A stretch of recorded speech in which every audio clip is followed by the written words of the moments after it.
As a growing list of members in Congress call for Pruitt to resign. For more on this, let's bring in Congressman Steve Cohen, a Democrat from Tennessee. He's also a member on the House Ethics and Judiciary Committees.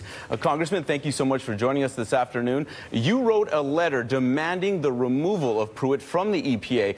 You have at least 10 Democrats who have also signed that letter this week. You say that Pruitt is currently under 3 separate investigations. What are those? Well, he's given 2 of his employees raises using an obscure part of the law to give one employee a $50,000 raise and another $28,000 raise. He then denied that about it, but if you're the secretary, you ought to know the raises given to 2 of your top people, and you ought to be the one that determines that. He's also got the question about his living conditions in D.C., and a most unique living condition anybody in D.C. has. It's with a lobbyist or the wife of a lobbyist who gave him a $50 a day rental fee for a condo on Capitol Hill, but doesn't charge him on the days when he's not there.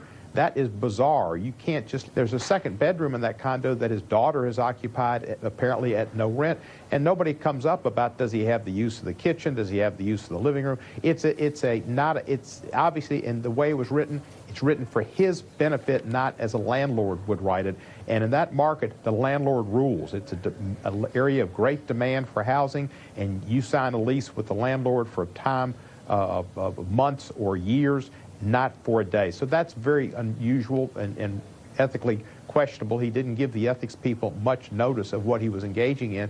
And then there's all the money he spent. The travel, first-class travel everywhere he goes. Morocco, where he basically spent $40,000 to promote Oklahoma's gas industry, not to have anything to do with the EPA. And then an Italian jaunt where he spent $120,000. He and security and family, what a great time they had in Venice or Florence or wherever they went. They might have been up at Lake Como, where the really hoity-toities go. I mean, he uses government money like it's somebody else's, not his own.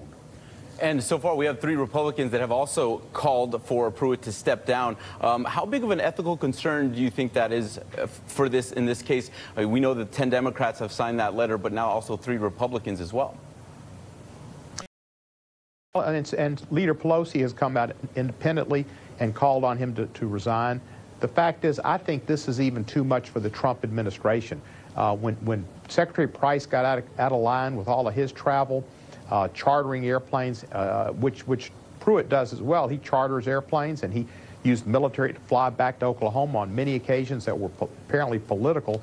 This is too much for Trump. Price had to go with his travel and what he did, and Pruitt needs to go. And I don't think that the president will put up with this any longer. And I think if I were Mr. Pruitt, I would be happy I had a $50 a night rate, because he'd be liable for some additional time on his lease if he had one for a period of time.